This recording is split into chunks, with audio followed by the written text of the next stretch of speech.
In our walk with the Giving Spirit, we've had the great honor of meeting what we consider to be heroes on the street. And today, I have the wonderful ability to actually speak to one of my favorite heroes, a gentleman I met just 2 years ago, Juan King.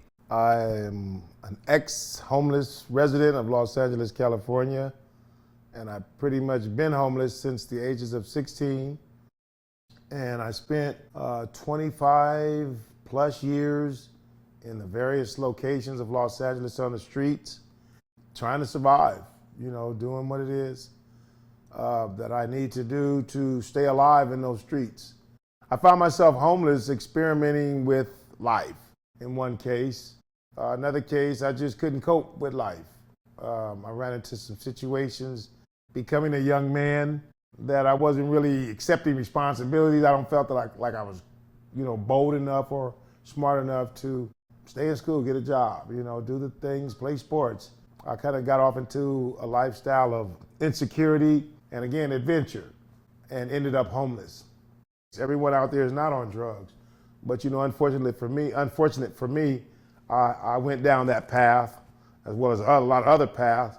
But I can't say that my family was there, but there were certain things that I had to go experience on my own. And when I did that, I realized that, wow, I'm deep into this homeless stuff. And then it got to where I got comfortable with it, and then over a period of time, it became a reality.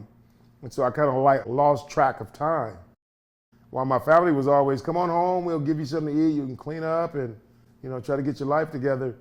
I'm like, I could do this on my own, but I really couldn't. My family pretty much been there as much as they could, but again, I didn't come from a family that, during their era in time, the education was rare. Pretty much at an early age, mom, dad, they had to go out into the fields, they had to work, so the kids was pretty much fending for themselves. I come from a dysfunctional family, and I say dysfunctional in the sense that when you don't know better, you can't really teach your kids better. Mom and dad took care of home as much as they could, but they really didn't equip us, for certain things.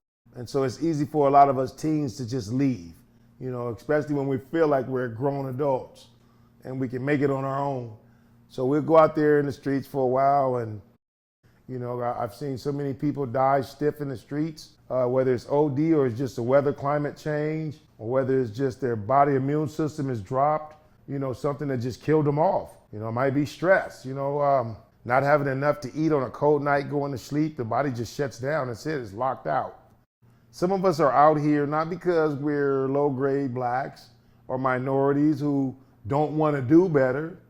The system just don't have resources to give us an opportunity. It's not that we want to be out here or we're looking for a handout or we just want somebody to pick us up and hold us stable. It's just that these things are not available. As much as we want to do better, we just keep falling and falling because there's no foundation for people of color.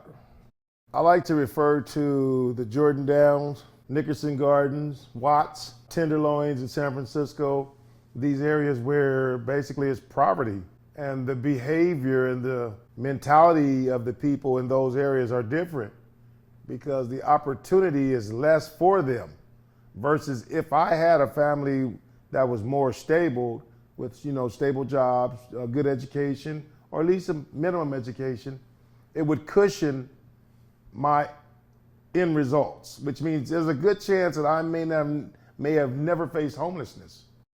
Yeah, I am the brother Rodney Glenn King, although some of us were not maybe doing what we should have been doing at that time. It wasn't deserving of excessive force and beating, and then when it was caught on camera, it became obvious abuse, then it was ignored. If you look at the statistics, you're a miracle. Yeah. I mean, for you to have been out there as long as you were, and for you to be sitting here right now, it's probably in the low single digits that you would have overcome because you were chronically homeless, right? And addicted. Right? And so that's why, that's why we're calling Juan a hero. I have to give the glory to God first and foremost. There was often late in the wee hour, I would pray to God to keep my sanity. That backpack that you guys give out, a lot of people may look at it and say, it's just a backpack. No, It's not just a backpack. It's a backpack with a whole lot of utensils that's mine, that helps me to preserve my life, that helps me wake up every morning and know I got a toothbrush. I can feel good. I got lotion, I got tuna, crackers, and I got something I can carry all my property in.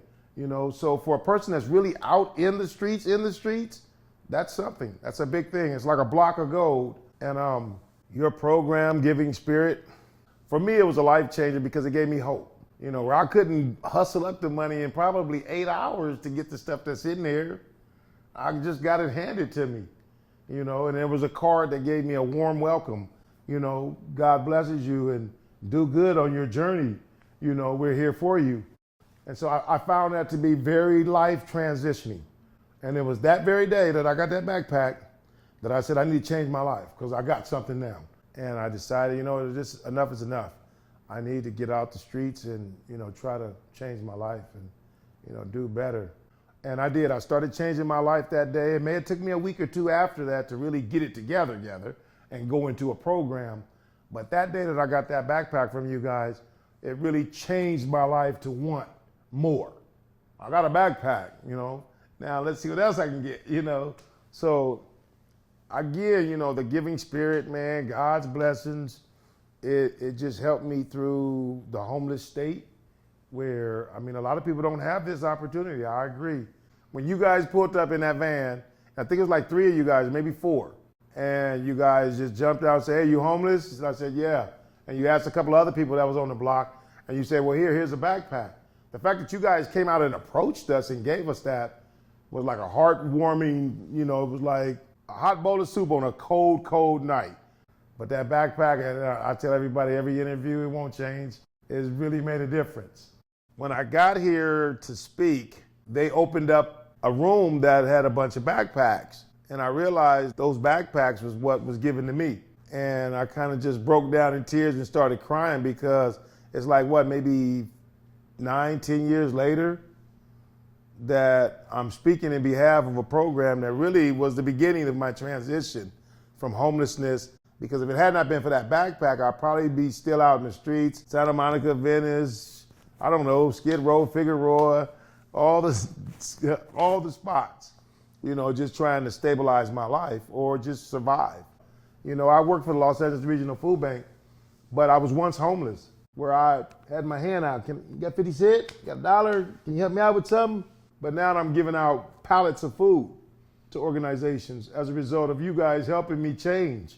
So your help helped me help someone, I would never in a wildest dream imagine that I would be the owner of a home. I wouldn't have imagined then that I could even get a bicycle, So, owning a home now is like really big thing. As we conclude, if you could look into the camera now and just say you're speaking to someone who's on the street, who could be Juan King. Juan, there's a life outside of the life that you're currently living. You have to believe that. You have to trust on the help that you can get and utilize that help for whatever period of time you need that help, and continue to think of yourself as being better and doing better. There's an opportunity for everyone, but we have to work towards obtaining it. We have to show people that this is what I'm capable of doing and this is what I would like to do. But most importantly is never forget what we experienced. Because when we forget that experience, then we really have no future foundation or reason to go forward. For those of you out there, you can join us in this mission. We'd love to have you. And for those of you who are alongside with us, thank you for all of your support. But it's the humanity that we showed Juan that showed up today and why he's alive. And we can do that every day in our daily lives and whatever we choose to do. And that's what has to return to our society. And so giving you the window to a life like this shows that the resilience of the human spirit has no color. It has no bank account. It has no zip code, right? It's what's in here. And that's why you're here. And that's why we continue to do our work. We continue to need your support. And we continue to need your love and grace, because it allows Juan to be able to tell his story as a homeowner, as a taxpayer. Thank you, man. You're welcome. Thanks for Thanks sharing for it. having me here. You too, man.